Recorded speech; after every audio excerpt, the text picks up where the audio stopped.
Hey, Hotep, hey, this is Michael Imhotep, founder of the African History Network, host of the African History Network show. I'm a talk show host, researcher, lecturer, writer, and historian. I am here with one of my friends and one of our Grandmaster Scholar warriors, Tony Browder, historian and archaeologist. How you doing today, Tony? I'm wonderful, man. It's good to be able to connect with you again. Absolutely, man. I know yes, it's been a minute. We've talked through Facebook, man, and been trying to catch up with you in and out of the country, things like that. But Tony was one of my first interviews that I did in 2010 when I launched the African History Network show. And we're celebrating our 13th year anniversary, first launched March 10th, 2010, the African History Network show.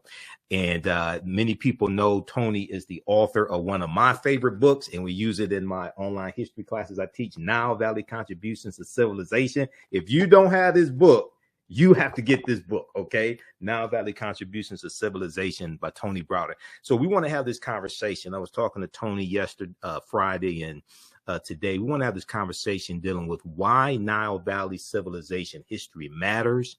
And we're going to talk about some African queens, and also with Queen Cleopatra, we're going to put this in a historical context as well. All right. So, Tony, let people know just briefly some of your historical background and some of your research. Well, I am formally trained as an artist, a graphic designer. My interest in history was piqued on February the 21st, 1977. That was probably before some of your listeners were born.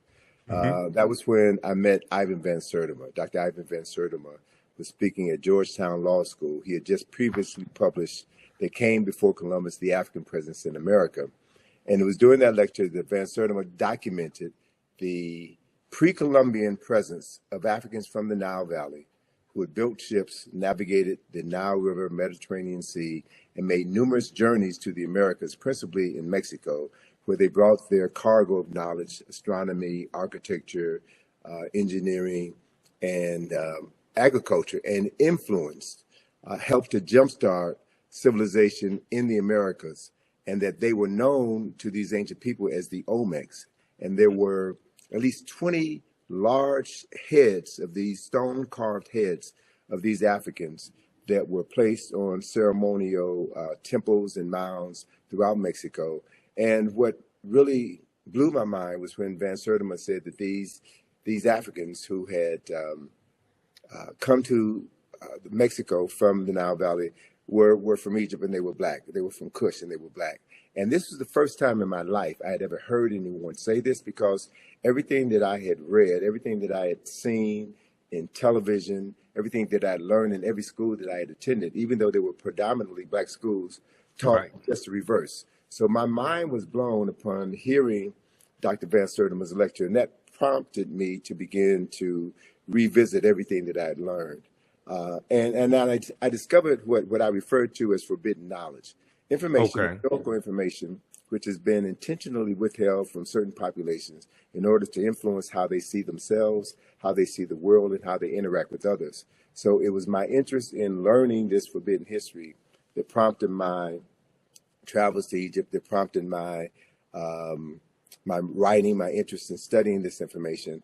And another major turning point in my life was in September of 1984, when Ivan Van Sertima, along with Charles Finch and Asa Hilliard, sponsored the Nile Valley Conference at Morehouse College. And that 4-day event cemented to me the power of knowledge.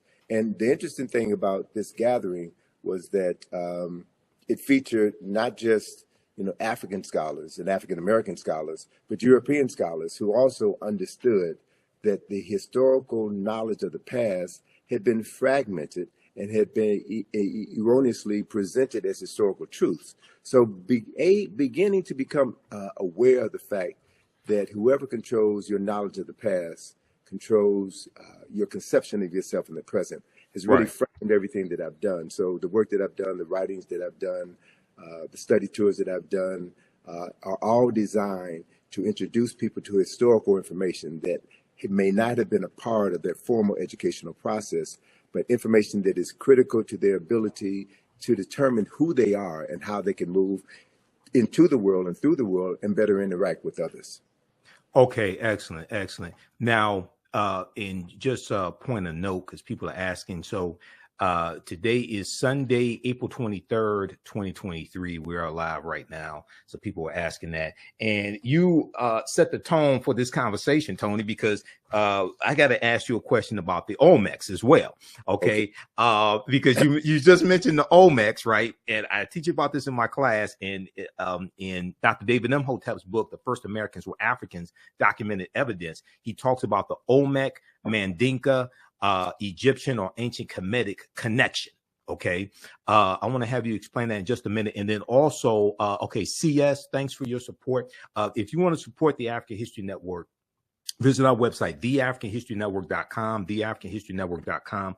Also, you all can support us through Cash App, $ the AHN Show through Cash App, and PayPal, paypal.me/the AHN Show. And when you do it through YouTube, they take a third of it, just so people know, because they're trying to support through YouTube. Okay. Also, give your website, Tony, and let people know how they can support your work. And then I'm going to have you answer that question about the Olmecs. Sure. Well, our website for IKG is www.ikg-info.com, ikg-info.com. That organization turned 41 years old this past February. So we've been doing this for a minute. Yes. And it's a process that is near and dear to my heart because it's all about raising awareness and, as a consequence, raising consciousness. So with regards to the Olmec, I was blessed, brother, to have traveled to Mexico twice with Van Sertima and to see these Olmec heads. And one of the most important parts of our two journeys together was that Van Sertima took the group to the home of Alexander von Wutenow. Yes. Von Wutenow was a former German diplomat who left the German diplomatic corps as Hitler rose in power and demanded that every diplomat swear their allegiance to the Nazi party. So he resigned rather than do that and settled in Mexico City and became a historian of note. Von Wutenow had the largest collection of Olmec figurines, terracotta Olmec figurines in the world.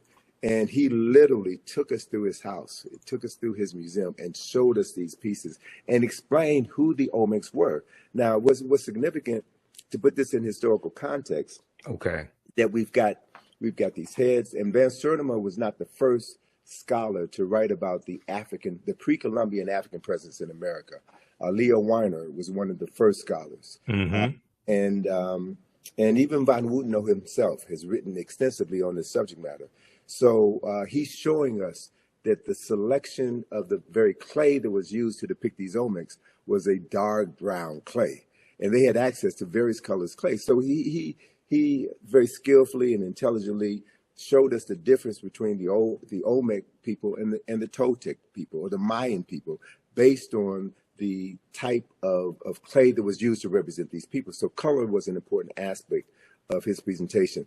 Another important aspect, man, is that the year, I'm blanking on the year, but the year that we met him was the year that the Berlin Wall had failed. Von Wutenow now had an opportunity to go back to Germany because his family were very wealthy and landowners. And so he had a prescribed period of time to go back to Germany and reclaim the land of his forefathers that was appropriated during the Nazi regime. So when we came back to Mexico the following year, we met with Von Wutenow again, and he told us some phenomenal stories about his trip back home to Germany, where he had not been for over 40 years. And his colleagues, some of his colleagues who were Egyptologists, and shared with us that they had evidence of additional Kushite kings, specifically of the 25th dynasty, who are not a part of the historical record, right? So to be able to be in the presence of people who have access to firsthand documentation and can see beyond the veil and add more depth and clarity to a history that has been marginalized was significant to me, was critically important to me. And to be able to travel with Van Sertima, a highly respected scholar, who was instrumental in transforming the lives of hundreds of thousands of people throughout the United States and around the world, was also critically important to me. But one other factor that hurt me to my heart was to learn that Van Sertima was denied tenure at Rutgers University because he had written They Came Before Columbus, the African Presence in America. Matter of fact, Van Sertima told me that writing that book was the end of his academic career. And what that says, wow, what it speaks to, is that there are organizations, institutions, and very powerful people at play who want to make sure that certain information never becomes a part of school curricula. Certain information is intentionally withheld because it will affect the consciousness of tens of thousands and maybe even millions of people around the world. So this is no joke. This is no game. This is something that I take very seriously. Yes, and you do. One of the things that Van Sertima taught me that I hold on to is that one should never say anything in public that you can't validate with at least 4 sources. So it's not about just popping off. Yes, just because the mouth poppers. The mouth poppers. No, it's about being serious, and it's about understanding that this is not a sprint. This is a marathon, and that we have to be able to transform the consciousness of tens of millions of people who have been denied the right to read, to write, to reason, and to articulate what they know. Right. So it's about participating in an ancestral tradition that we are bound to be heartfully engaged in for the benefit of all the people who never had the opportunity to do what we're doing right now. So I take this very seriously, and I don't believe in getting caught in the fray. I'm looking at the long game. This is a marathon, not a sprint. And it's about shaping the world that our children's children are going to inhabit. I also want to share with you, if you don't mind, man. Go ahead. We talked briefly about this concept of agnotology. Yes. Agnotology. And there's a book by that name that was published several years ago. And the definition of agnotology will sound familiar to some of your listeners who are familiar with what you do. Okay. Agnotology is described as the study of culturally induced ignorance or doubt, particularly the publication or dissemination via the media of inaccurate or misleading scientific data, and the creation of institutions to promote disinformation. All right. Okay. So it's spelled agnotology. Agnotology. Right. Agnotology. All right. Right. And I'm looking at this Stanford University Press. I'm going to show this on the screen here. Just a second. Go ahead. Okay. And so for those of us who have been studying this form of brainwashing, if you will, or propaganda, if you will, we should be aware of the book that was written by Dr. Carter G. Woodson in 1933 called The Miseducation of the Negro. Right. So agnotology is another word for miseducation. It is the intentional marketing of ignorance in order to move people in a specific direction. And so the media, based on my experience and my background in the media, marketing, advertising, and design, I know very clearly that the media, i.e. social media, is the most powerful form of mental manipulation ever created in the history of the world. And so we have heard about,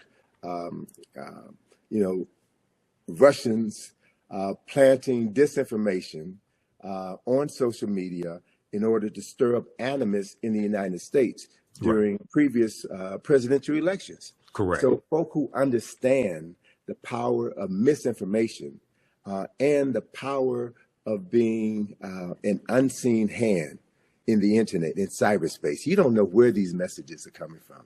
People have a tendency to be, a large segment of the population is addicted to this information. They're addicted to information that excites them and moves them to emote as opposed to moving them to think and process what they're doing. And so it's so critically important at this particular point in time in history, Michael, that we understand how we're being manipulated by information, and how critical it is that as we move through the next presidential election cycle, right, and what happens after that, how we will continue to be manipulated. Emotional buttons will be pushed. And as they're pushed, people will think less. They'll talk more and think less, and engage in activities that will be detrimental to the well-being of society as a whole. So it's important to choose our arguments carefully and to have your talking points down pat, and to know that those talking points are grounded in history, yes, not mythology, not anger, not racism, but documented facts that can be substantiated. So when two people have a discussion, you bring your facts. And anyone who is a serious student of history knows that nobody knows everything. correct. That as more information is being uncovered, it changes our perception of what we thought we knew. So it's very difficult to win an argument when you're talking with a fool. It's very difficult to win an argument when you're talking with someone who already has their mind made up. There's a saying, my mind is already made up, so don't confuse me with the truth. Mm-hmm. So we've seen here in this country, brother, within the last 7 years, how misinformation and disinformation have divided this country to the point where we may literally be standing on the verge of a civil war, right? Where any sense of normalcy and respect between two parties with opposing views has gone out the window. So to watch what's happening right now in Congress is an indicator of what's happening all over the world. It's not just here in the United States, it's happening all over the world. So it's like we're in a fight for the soul, not just of America, as certain politicians say. We're fighting for the soul of our consciousness. We're fighting for the soul of Africa. And I think if you're going to be engaged in that fight, you have to prepare yourself adequately. There is a statement that was made by, I think it was the U.S. Army, in an ad that they did a couple of decades ago. They said that the first battle in any war takes place in the mind. Mm-hmm. And the first casualty of any war is always the truth, right? It's always the truth. So we have to be very clear about what we're talking about so that we can deal with the truth that stands on solid ground, and right, not a truth that liars speak in order to muddy the waters and to move people into a space where they won't be able to distinguish the truth from a half-truth, from an all-out lie. So these are the issues that I think that are so critically important for your listeners to understand. And it's also the reason why I just finished a 2-part webinar on why Nile Valley civilization matters. Okay. There's certain core information that has to be understood if you're going to engage anyone in any discussion about African history or Nile Valley history. And we've never been given the basic knowledge. So there are many people, unfortunately, who have a very pronounced presence on the web, who read one book and all of a sudden become an expert on something that they know very little about. Correct. Correct. And so dealing with these issues, dealing with the larger issue is important. And that's also one of the reasons why we find here in the United States, there is an ongoing effort on the part of certain parties to suppress the teaching of African history, to suppress the teaching of American slavery.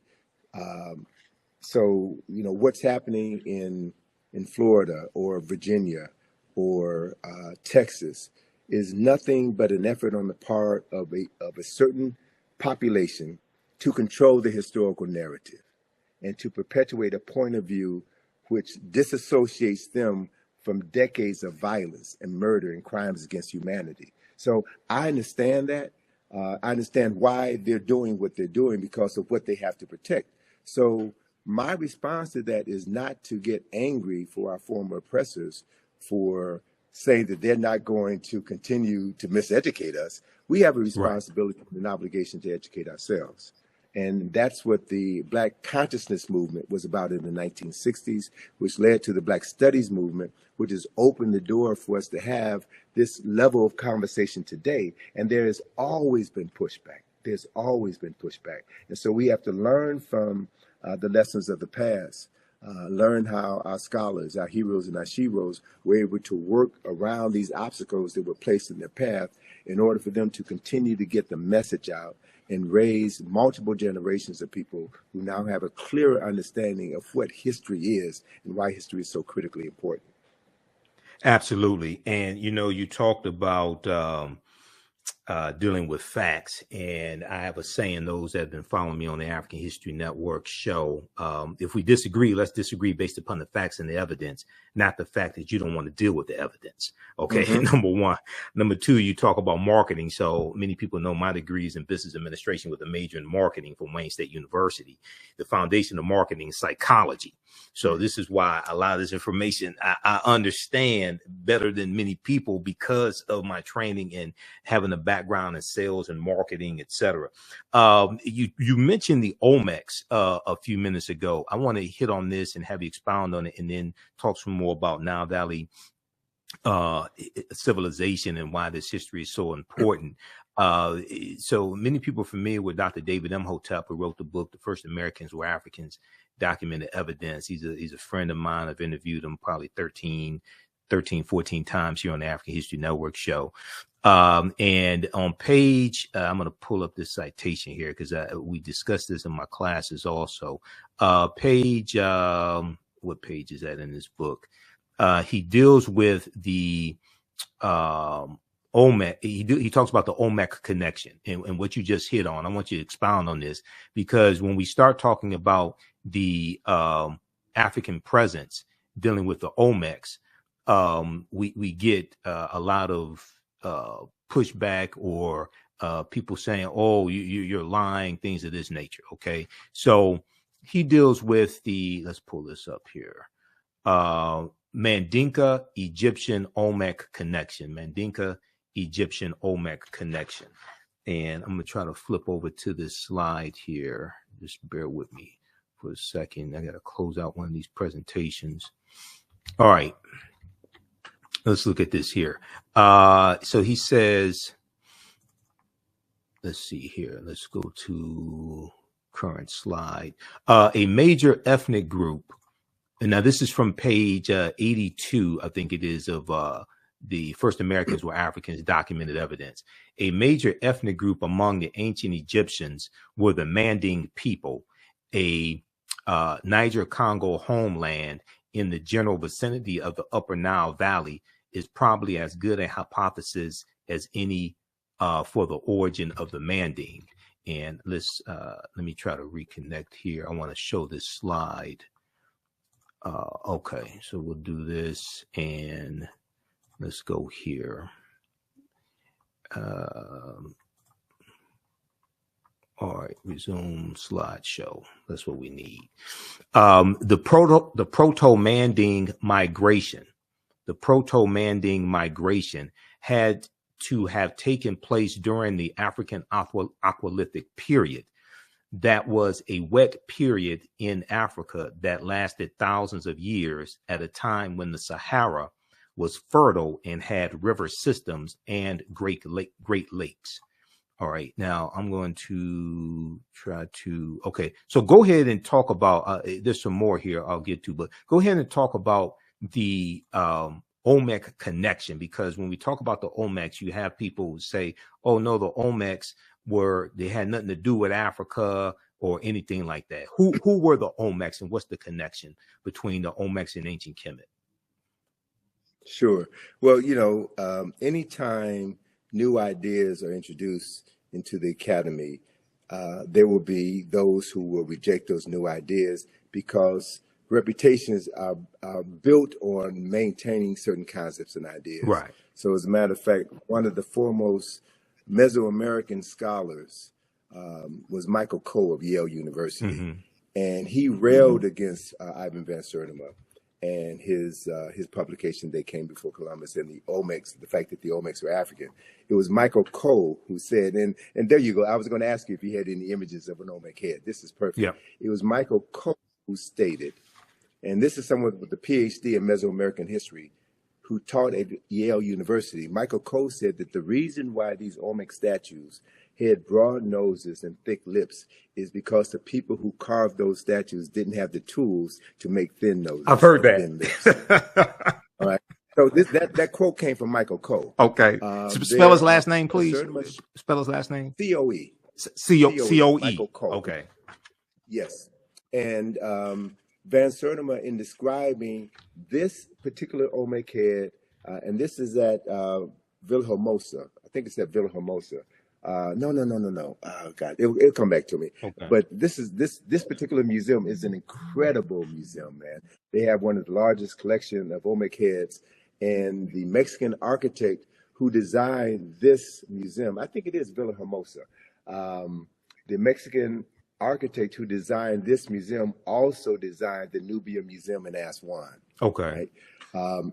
And so Van Sertima had pointed out that the helmet, the leather helmet that is worn by this Olmec personality and several other Olmecs is practically identical to the leather helmets worn by Nubian warriors. Mm-hmm. Right? So he's drawn a number of interesting parallels between these cultures.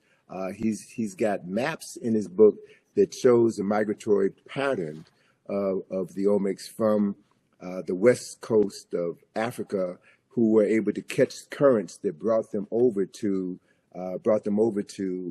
the Americas. And one of the other points that Van Sertima brought out in many of his lectures that people want to dismiss or not discuss at all is the fact that these Africans who made the journeys, made multiple journeys, also brought back to the Nile Valley certain products. And one of the products that they brought back was cocoa leaves. The coca leaves, the plants from the plant that is used to make cocaine. Right. And very few people talk about the fact that when a examination of the mummy of Ramesses II, one of the most significant kings in Nile Valley history, when a examination was done on the contents of his stomach, they found coca leaves in his stomach, right? And they only existed at that time. They only existed in the so-called New World. So there's so many connections that have been, so much information about these migrations that have been suppressed in academia. So the other thing is there is a marvelous book that Charles Finch turned me on to, written by a Senegalese scholar by the name of Abubakar Lam. That book is entitled Paths from the Nile. And this book documents multiple migrations from the Nile River Valley into the Niger River Valley. So David Imhotep had talked about before the desertification of the Sahara, this region of northern Africa was grassland, and you had multiple river systems that ran from east to west. And so if we begin to explore this intercontinental migration of African people from the east to the west, from the Nile Valley to the Niger River Valley, we'll begin to find that there's tons and tons of history that is waiting to be rewritten, the artifacts that are waiting to be unearthed that will add to the story of African people and the migration of African people. And the only way that that story could be told intelligently is if more people of African ancestry get interested in the subject matter and do the primary research. Right. So, you know, I hope that what I have done throughout my career has served as a model to encourage others to get involved in traveling to Africa and doing the research, documenting what you found, and helping to bring this information out of the darkness into the light. Absolutely. And, you know, you talk about primary research. Professor Manu Pim, who's a friend of mine as well, he talks about primary research as well. Dr. Leonard Jeffries, Professor James Small, those are two of my teachers, Professor Kabahaya Wata Kamene, Dr. David Imhotep, they talk about the need for primary research. Okay, so this section here, this is from page 82 of The First Americans Were Africans, Documented Evidence. And as I said, Dr. David Imhotep deals with the Mandinka Egyptian Olmec connection, or the Manding.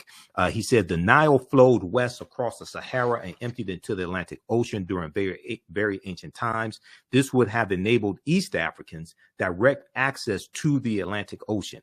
The longer route would be to sail to the Nile River north to the Mediterranean Sea and then head west to the Atlantic Ocean. When the Manding reached Central America and began mixing with the local population, they were labeled Olmecs. Okay, when the Manding or Mandinka reached Central America and began mixing with the local population, they were labeled Olmecs. The Olmecs were supposedly a mixture of the Manding or Mandinka and American Indians, or people who we would term, Native Americans, or however you want to phrase that. Do not forget that the Manding made up the base of the Olmecs. So the Egyptians, or the ancient Kemetic people, the Kemet II, the ancient Kemites, the Manding and the base of the Olmecs are related to each other. So just briefly talk about that, because there's so much, there's so many attempts when we talk about the Olmecs, and we're not saying that the Olmecs did not have any Native American ancestry or anything like this. We're not trying to take away somebody else's history. We're trying to correct history. Well, so a couple of things I want to add to that. One clarification I want to make is that the Nile Valley flows from south to north, but within the lower Nile Valley, you had other river systems that flowed from east to west. So I just want to clarify one thing. So it wasn't the Nile Valley that flowed from east to west. It flows from south to north. The tributaries that flowed off of the Nile, or fed into the Nile. So what that implies, a couple of things. Those of us who have studied Nile Valley civilization, the Nile River is the longest river in the world, 4,120 miles approximately. It begins in the highlands to the south. There are two primary sources for the Nile River: Lake Nyanza in Uganda, now known as Lake Victoria, because when Europeans discover Africans, they rename things that Africans had. But that's the source of the White Nile. And then you have the Blue Nile, which comes out of Lake Tana.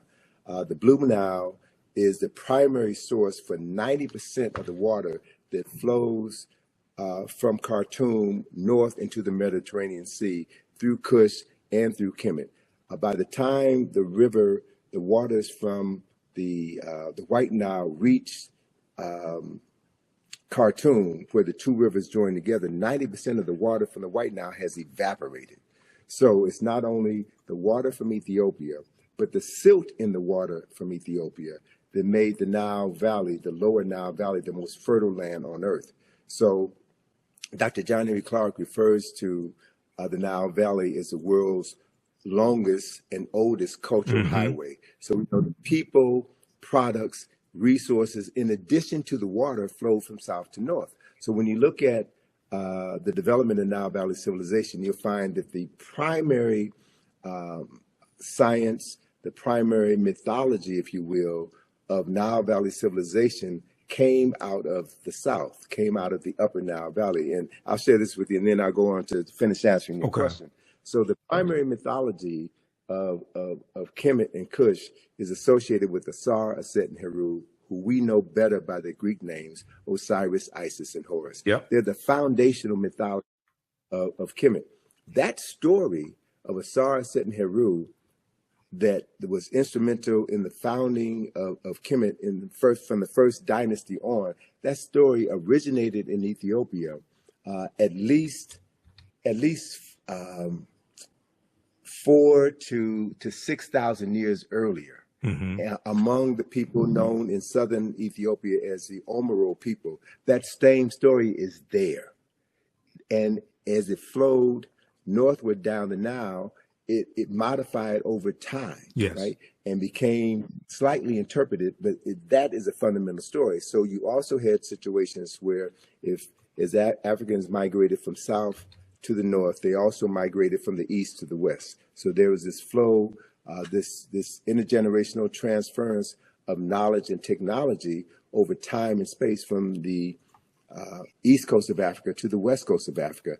And much of that information is now really beginning to come out.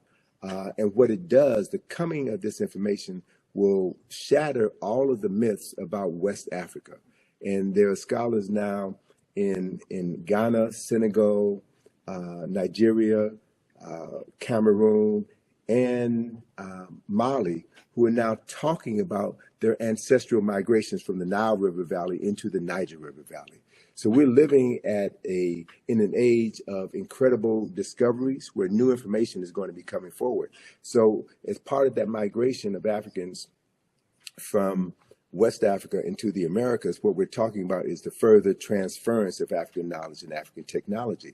So those who have a vested interest in maintaining the concept of African people as having made no contribution to culture and civilization, they have to suppress this information. Right. So the Michael Coles of the world have to stand up. And so what we have to do is we reassemble the fragmented pieces of African history. We have to be able to look at exactly what you said, the Olmecs. And Van Sertima talked about the fact that the Olmecs, the remains, the physical remains of Olmecs were found in many of the royal tombs in Mexico, and that they comprise, I think he said, about 12% of that population. So what we're looking at is an influx of Africans with advanced technology coming into a society and helping to jumpstart civilization in that society. And you also had other people coming from other areas into that same society as well. So as Van Wooteno and others have pointed out, there are other people from other parts of the world who made contributions to the culture that was established by the Olmecs. So as we now look back on approximately over 2,000 years of world history, we're trying to sift through all of this to get to the real story, right? And so the main point is we don't have to say that Africans invented everything in America, that Africans were the indigenous population in America. We don't have all of the evidence at this point in time to stand firmly on the truth to say that, but we can say beyond a shadow of a doubt, based on the archaeological and historical information that we already have at our fingertips, that Africans from the Nile Valley played a pivotal role in helping to jumpstart culture and civilization in the Americas 2,500 years before Christopher Columbus was born. That's a fact. And so again, I'm not about just talking smack just to be talking smack. We talk facts. We talk facts based on the documented evidence that we have, and we also understand that not everybody is willing to accept the truth. And so we teach the truth. We teach what we know to those who are ready to receive it. And we have to assume responsibility for doing that and not leave it to our former oppressor to teach our children, our most precious resource, teach our children information that will transform their consciousness. And with that transformation of consciousness, with them seeing themselves as people with a long documented history, as people with lives that matter, they will do what every culturally conscious person does, and that is tap into their ancestral memory. See, that's really what all of this is about, because when we look at the greater arc of human history, we have to acknowledge a fundamental fact that no people on this planet have been as marginalized as people of African ancestry have been on the continent and in the Americas. And part of that marginalization is about the usurpation of the historical memory of those people. And after the end of this process of enslavement, you still have to continue the enslavement of the mind, right? So whoever controls a person's thinking controls everything that they're able to do in their lifetime and everything that they're able to pass on to the lifetimes that will come after them. So it's a battle for the mind. It's always been a battle for the mind. And so knowing your history, going to sources, and being courageous enough to say, I don't know it all, but I'm learning. As Neely Fuller says, I'm still learning. And as we learn, we get more information, and that information buttresses what we already know, or it provides a new kernel of truth that allows us to explore another field of study that expands what we thought we knew. So this is the journey, and this to me is what this process is all about, man. And it's exciting. It's exciting to be engaged in this process. And it's also important to know that the closer you get to the truth, the more your enemies will try to suppress you. Yes. Right? That's when you know. That's when you know you're going in the right direction. So we can't allow ourselves, and I'm glad you put Dr. Jeffries up there again, because just 2 weeks ago, the powers that be came after his nephew, Hakeem Jeffries. Representative Hakeem That's Jeffries. Not an accident. Yep.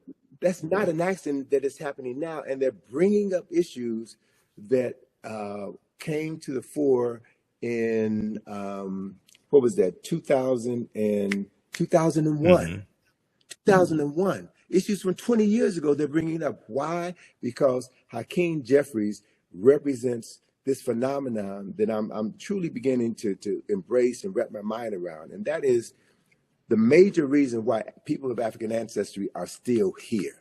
The reason why we have not been exterminated is because of the power that we carry within us, this genetic memory that has been driving us and allowing certain people within our group to overcome seemingly insurmountable odds. So it's not just us doing this, it's the ancestors working through us.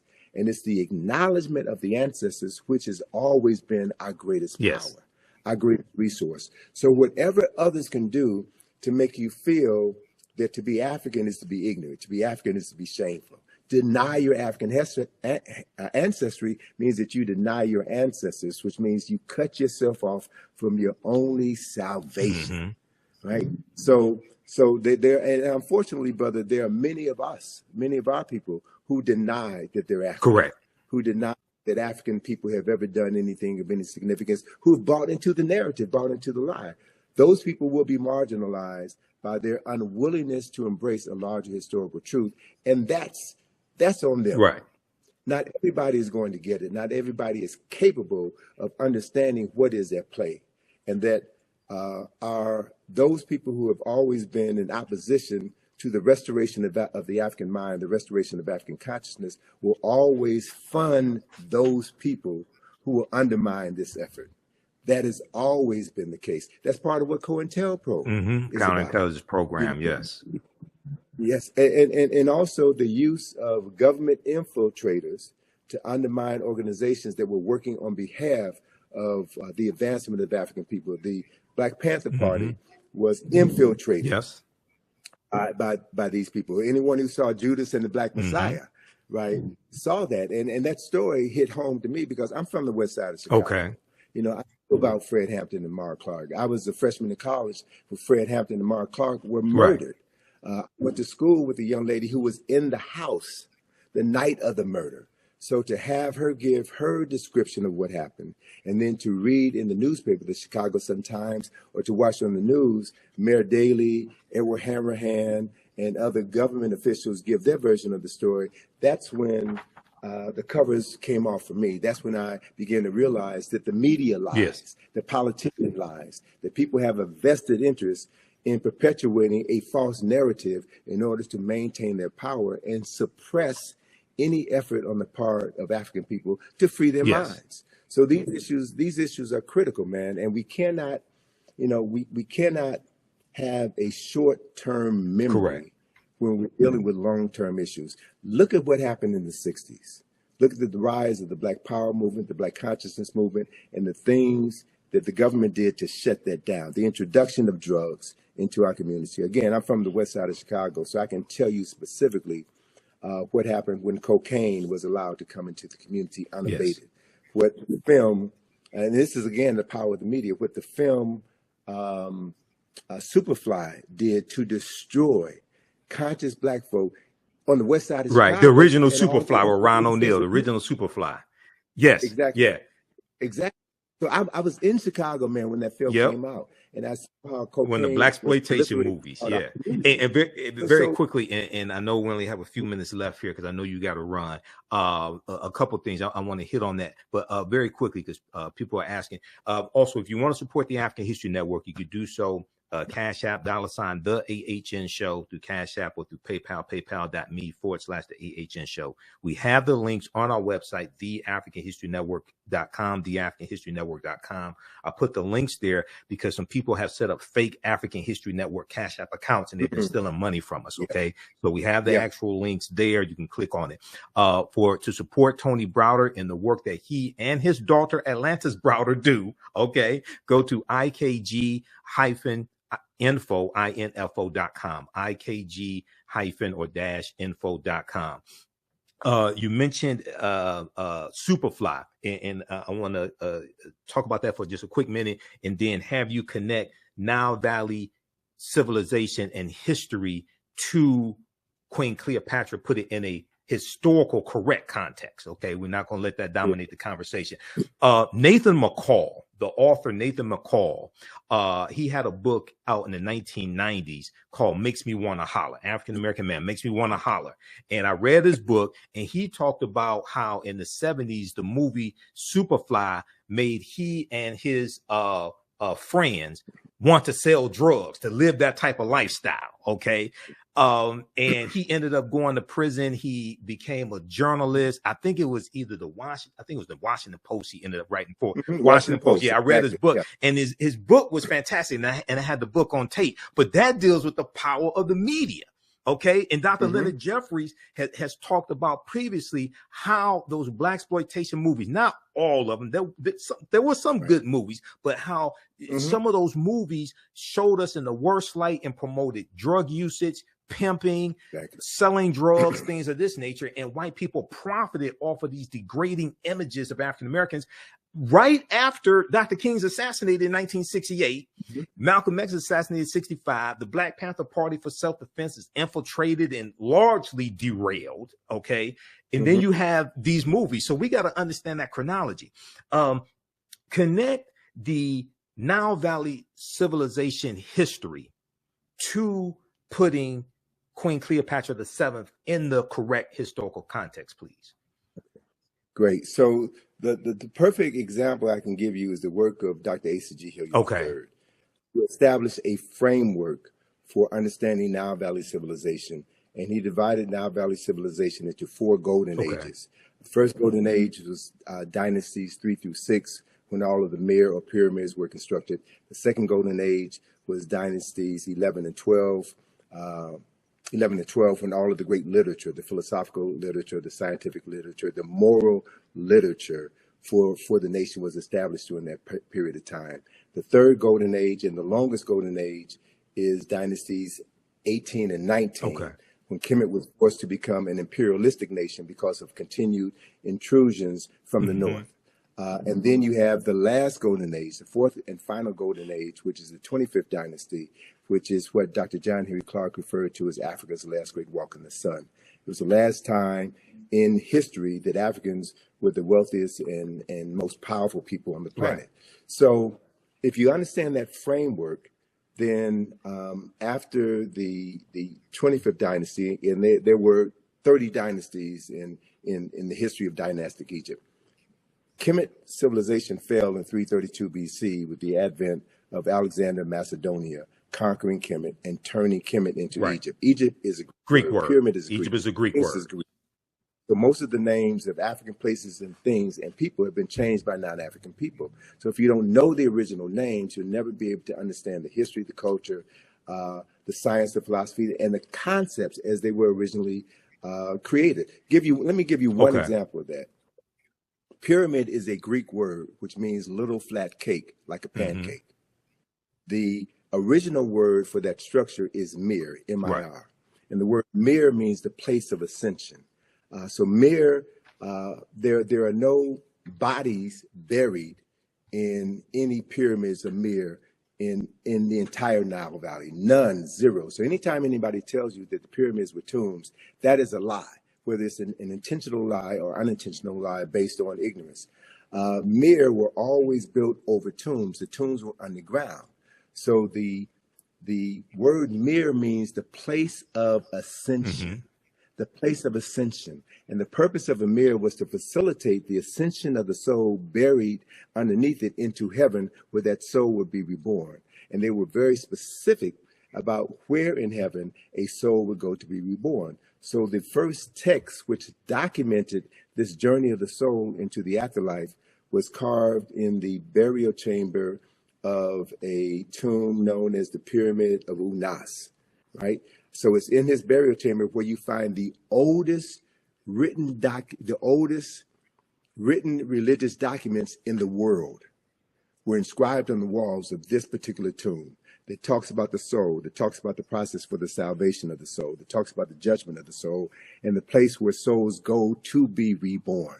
So the framework for Western religions can be found in the Nile Valley. So it's important to reclaim the names. It's important to understand chronology and history. So in that context, yes, Alexander Macedonia conquered Kemet in 332 BC.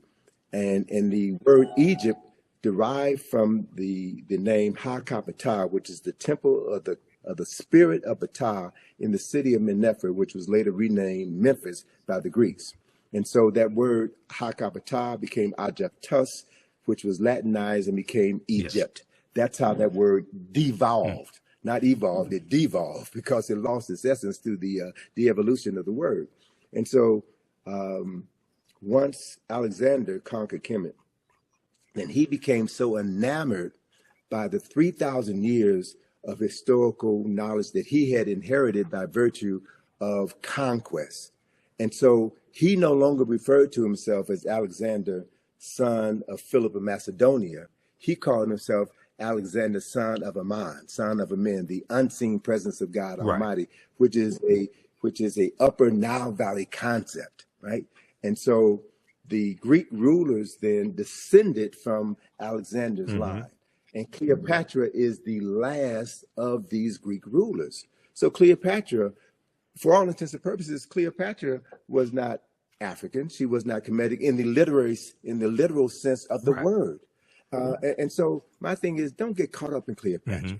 There are other personalities of more historical and cultural significance who we should be focusing our attention on. So I would bypass Cleopatra discussion and focus on Queen T, who was one of the baddest queens in human history. She was one of the most powerful rulers on earth. She was the wife of Amenhotep III, and their statue in the Egyptian Museum in Cairo is the largest statue in that building. And anyone who looks upon that statue could see the nationality or the race, if you will, of who these two African people were. And it's very clear that we understand the chronology. Queen T was the wife of Amenhotep III. The son was Amenhotep IV, who changed his name to Akhenaten. And Akhenaten's son was the person that we call King Tut. So if you understand the history, understand the chronology, you can focus your attention on subject matters that are more worthy of discussion than Cleopatra. Not to dismiss her summarily, but Cleopatra is about as significant as Meghan Markle. I'm just saying. Right. Context is everything. Context is everything. So look at, and there, thank you for that image of Queen T. Now, that's a very small image of Queen T. And what I would also suggest those of your listeners who live in New York, go to the Metropolitan Museum, the Met Museum, and you'll see an image of Queen T in the Met Museum. But that image of Queen T has half of her face destroyed. And there was an article that was written in the 1970s that was an attack against African-centered scholars. And Asa Hilliard brought this knowledge to our attention. The people from the New York Times had interviewed him as part of this same debate that folk are having right now about Cleopatra and African history. And Asa Hilliard showed this image of Queen T. And this image of Queen T, I love it so much because it reminds me so much of my dear friend, Dr. Francis Cress Wellison, with the afro, the stern look, and a woman who was clearly in control of herself and her destiny. So Asa referenced that face of Queen T in the Metropolitan Museum with half the face knocked off. So they had an opportunity, the New York Times had an opportunity to tell the truth, but they chose not to. And so these are the games that we're playing with, and we have to, be very careful about who we get our information from. We should read everything, but read everything with a critical eye. so that you can discern when someone is being deceptive.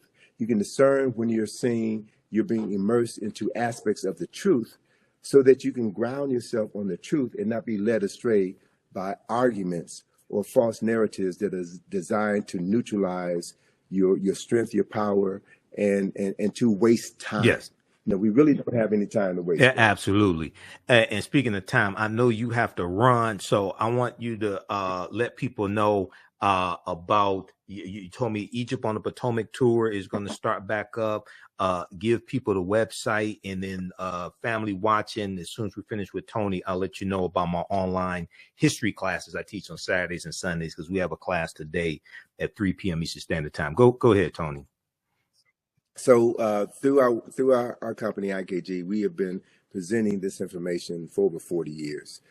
We've done numerous publications. We have numerous activities. One of our most significant activities is our Egypt on the Potomac field trip, which is something that I created in 1986. So Egypt on the Potomac is designed to show people the Egyptian presence, the Kemetic presence in Washington, D.C. Right. And I've done research. We've been doing this for well over 30 years, and no one has ever challenged me based on the information that we put forward to show that America's founding fathers chose examples from the Nile Valley, from Kush and Kemet, in order to establish the foundation for what has become the capital of the wealthiest, most powerful nation in human history. So that activity has been curtailed for the past 3 years because of COVID. But beginning on May the 6th, we will have our regular 3-hour bus field trip of Washington, D.C., where we will take you through various locations throughout the city, and explain the architectural, the symbolic, and the mythological elements of Nile Valley civilization, which have literally been hidden in plain sight. We connect the dots, and we empower people with the ability to see their history and use that history to transform their consciousness. So anyone can go to our website, ikg-info.com. We also have another project that we're going to be unveiling at the Thurgood Marshall Center, where we're based in D.C. It's the John Henry Clark Enhanced History Project. This project, we have 400 square feet of wall space, where we're going to be using information inspired by the work of John Henry Clark to tell the story of people who have been written out of the respectable commentary of human history. And this project is my response to certain historical shortcomings in the National Museum of African American History and Culture, which is a phenomenal structure. The only issue that I have with it is that it begins our history in the basement, and it begins our history with slavery. Right. It doesn't talk about who we were prior to our enslavement. Exactly. So the cornerstone of the John Henry Clark Enhanced History Project is a 25-foot long mural, which illustrates 8,000 years of African excellence and success, an undeniable 8,000 years of African excellence and success, which was undermined by the Ma'afa, the European and Arab enslavement of African people. But we have come through the Ma'afa. We have survived. Yes. And through the work that you're doing, through the work that others are doing, we are doing our best to bring forbidden knowledge into the community that needs the knowledge the most, so that they can transform their consciousness and create a world that is worthy of their children and their children's children's inheriting, based on accessing ancestral knowledge and recreating the genius that we were born with. So that's the process, man. And let me just, in closing, let me just share that my good colleague, Charles French, has a new book coming out next month. It's 10,000 years of Nile Valley history. Okay. 10,000 of Nile Valley history. So I'm really pleased to see that there's more scholars, more sisters and brothers who are doing the work and documenting a history that has been suppressed for so long. And all we have to do is read and study and create spaces within our home. Every home should have a library. Correct. Right? The parents in those homes should spend time reading with your children and having intelligent discussions about how to articulate that history. Everybody pays taxes, and our tax dollars are being used in schools to miseducate many children, black, brown, white children in the classroom. Right. So we have an obligation as taxpayers to see to it that certain information is accessible in the classroom. And if it's not going to be taught in the classroom, we need to demand of our churches, our fraternities, our sororities, our barbershops and beauty shops to turn those spaces into spaces where we can teach our children and their parents and elders in the community who they are. Correct. So we can transform our consciousness. And I'll close on this point. You know, I'm kind of peeved that folk are spending too much time talking about Cleopatra. And I need to hear folk talk about what's wrong with Megan Thee Stallion. What's wrong with Cardi Hey, B? brother, they don't want to have that Because- conversation. Oh, let me just say quickly, and I'll let you go ahead and finish. Dude, the information I put out about the song WAP from Cardi B and Megan Thee Stallion. Now, here's the thing. When we do a systems analysis, I went through and broke this whole thing down. And I said they would never have a top white female artist put out sexually explicit lyrics like that, because they understand that whatever's disseminated becomes imitated. And they have too much respect for white women. But here's the thing. The majority of my criticism of WAP and the whole thing in the video wasn't towards Cardi B and Megan Thee Stallion, even though I would say they get 10%. The majority of the criticism I had was for Atlantic Records, a white corporation, financing this, because they would not do that for a white woman. And the baseline says there's some whores in this house and repeats that phrase about 79 times. And in the video, all the women are of African descent except Kylie Jenner. And you have white people to put together an online petition to have Kylie Jenner digitally removed from the video because you only protect what you respect. And they saw that white woman as somebody who needed to be saved. You Negroes, you can keep doing that. You can be the whores in this house. This white woman, you too good for that. Go ahead, brother. All right. So I mean, but and that's a valid point, and it speaks to exactly the point that I want to make. People who love themselves and love their women and love their children do not allow their image to be Exactly. The other important issue is I travel around the world, brother. And once you get outside of America, you see a whole different world. And what embarrasses me is to see these videos on television stations in Africa, in Europe, in South America. And I would say this. In all fairness, all right, if you want to show black women behaving this way, then let's see some white women behaving that way. Let's see some Jewish. Let's level the playing field. But it's only us because it's about disparaging us, and it's about maintaining this ideology of Afrophobia, this fear of black folk, this disrespect for black folk. And so we have to accept responsibility for that. So I'm not going to let Megan Thee Stallion and Cardi B off the hook. I'm not going to let them off the hook because they are rewarded for that. By Megan Thee Stallion was Person of the Year, Time Magazine. They appear on Saturday Night Live. They appear on all of these programs. So what that does is send a message to young and impressionable black women, black girls. If you want to get paid, if you want respect, wear a weave, wear these fake nails, wear all of these things that deny your true essence in order to be accepted by a community that has never had any interest or desire in you. And so these are conversations that need to be had. Many of these conversations, I think, should be had behind closed doors and not on the internet, because you never know who's listening. We need to have private conversations, and we need to talk about how we can advance the culture and present favorable images of us, because the media, as I stated at the beginning of this conversation, the media is the most powerful form of mental manipulation ever created. And we're getting played. Right. We're getting played. So, I always encourage people to take responsibility for yourself, to think before you speak, and to think about the long-term implications of everything you do. So emotion is all right, but emotion needs to be balanced with intelligence. It needs to be balanced with the ability to articulate what you think and to associate with people who are doing the same thing. The reality is, what I've learned over my 71 years of life here on planet Earth is that this information is not for everybody. You're not going to get everybody. It ain't about everybody. It's about moving and working with those people who are willing to learn, willing to commit themselves to something greater than their own individual and selfish interests.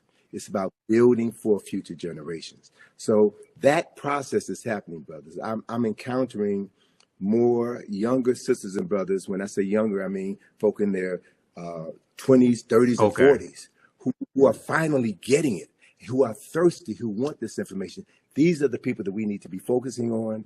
We need to help frame the historical understanding of topics so that they don't get sidetracked by these games, by these traps that are set up just to waste their time, but stay focused like a laser, do the work, love yourself, right? And demonstrate that love and how you interact with other people who look like you, and build something tangible together that is going to outlive you, something tangible that can be passed on to future generations. And if you can do that, man, if you can do that throughout your lifetime, then we can say that the day will come when our ancestors will return and have bodies to use that will allow them to create heaven on earth once again. It doesn't make sense to me, and I keep saying I'm going to close on this. But hey, take your time, man. I know you got something to do after this, but take your time. I'm not rushing you. Okay. It doesn't make sense for me personally to talk about your ancestors were kings and queens if you're acting like fools and jerks, right? Yep. And the other reality is that less than 0.1% of any nation's rulers were kings and queens. The vast majority of people were ministers and prime ministers, were scholars, were researchers, were scientists, were astronomers, were physicians, were healers, were masons, were architects and engineers. They are the people who made the nation. The king or queen was just a figurehead. So I want to redirect the conversation. I want to redirect the focus on something that is practical. It's just like saying, you want to be president of the United States. Anybody with any sense knows the president of the United States does not run the United States, right? And so it's the people who comprise this country who make this country what it is. And we know, people of African ancestry should understand very clearly that it was our ancestors and their free labor that helped to make this country the wealthiest and most powerful nation in human history. So we have an obligation as descendants of enslaved people who survived the Ma'afa. We have an obligation and a responsibility to use the resources that we have access here in this country to educate ourselves, right? Because what we know shapes the consciousness of African people all around the world. We talked earlier about the Black consciousness movement in the 1960s. And the powers that be saw how the Black Power movement influenced Steve Biko in South Africa.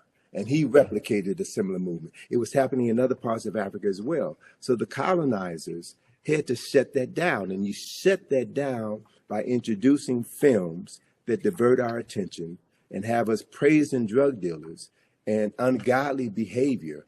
And that then becomes the framework with which we see our future. So if we use this technology properly, we have the opportunity to access millions of minds in a matter of minutes and introduce a new narrative. That's what this opposition is all about. Shutting down the conversation, shutting down the power. So don't give your power away. You are the most important commodity that you'll ever possess. Free your mind. Model how free people, free men and women are supposed to speak, communicate, and move through the planet. Work with other people of like minds so that you can build something that will last for eternity. And as we do that, we will make our ancestors proud. And we then will be the vehicles through which they would do their best work. Why? Because they did it in the past, and we have the capacity to replicate it right now. That's what this whole journey is all about. Absolutely. And up on the screen, I have the famous quote by Bantu Stephen Biko: "The most potent weapon in the hands of the oppressor is the mind of the oppressed." So we have to take our minds back. This is what Dr. Carter G. Woodson was telling us in his work, not just in the Miseducation of the Negro in 1933, but the work he did with Association for the Study of African American Life and History, ASALH, which he co-founded September 9th, 1915. So, all right, excellent. We got to bring you back, Tony. I know you got to run. We have to bring you back. And everybody, those slides I was showing, those are all slides from the online classes that I teach. We use 2 of your books, Egypt on the Potomac and Nile Valley Contributions to Civilization, in my classes as well. I introduce a lot of people to you, Tony. I read this book back in 1994. I just got this new copy last year from Brother Haki Ahmed Shakur.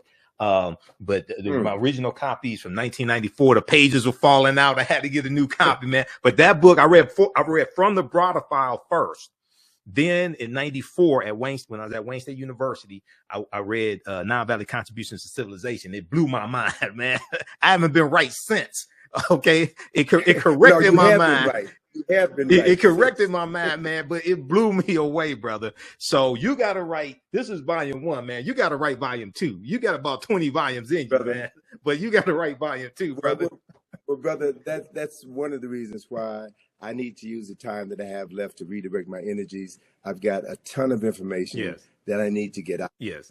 And so I'm going to be focusing on doing more writing and continuing to push my daughter out, because what I have established is a legacy that she's going to continue. So, last December, I had some health challenges and I was unable to travel to Egypt, take my group to Egypt. So my daughter stepped up and did it. Oh, that's good. So to Shout out to Atlantis. that we're preparing the next generation, man, is really what this thing is all about.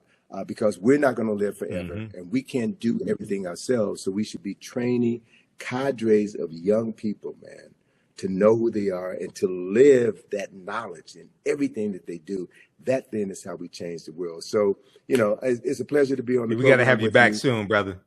Yep. And I'm wearing the Black Friday shirt because we're in the documentary series from Rick Mathers, director Rick Mathers, Black Friday, What Legacy Will You Leave? Okay. All right, Tony, everybody visit ikg-info.com. Support Tony Browder, support his daughter, Atlantis Browder, and also support the African History Network. All right, Tony, you have a good day, brother. Hotep. All right, peace. Take care, man. Appreciate it. Peace to you.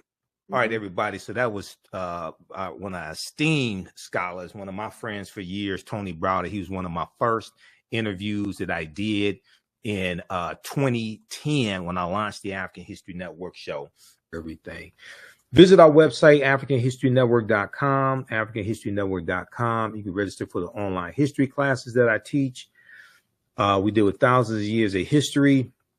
I teach 2 online history classes, Saturdays 4 p.m. to 6 p.m. and Sundays 4 p.m. to 6 p.m. Saturdays is Ancient Kemet, the Moors, and the Ma'afa, understanding the transatlantic slave trade, what they didn't teach you in school.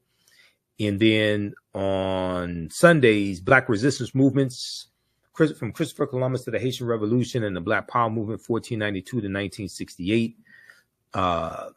So we have classes coming up this weekend. Classes on sale, $80. We do the sessions live. All the sessions are archived and recorded. You can go back and watch it any time. We have a bundle pack of courses. You can register for both classes also. I do a PowerPoint presentation. We have book references, articles, video clips. Even after the course is over with, you still have access to the full class. You can go back and watch it anytime. And then Ancient Kemet, the Moors, and the Ma'afa, understanding transatlantic slave trade. That meets this weekend also. You can we have the course outline here that you can download as well. So it gives you a lesson plan for each class session. There's about 100 articles that we reference. The first class is about 200 slides, 15 books that we reference. You don't have to buy any of the books to follow along in class. Click right here to download the lesson plan also, okay? I show you it's a very visual class, so I show you the excerpts of the books right on the screen, all right? Okay, so the content is PG-13. You can use this with your children as well. I don't do a lot of cursing. It's not overly vulgar or anything like that. It's nothing like that, okay?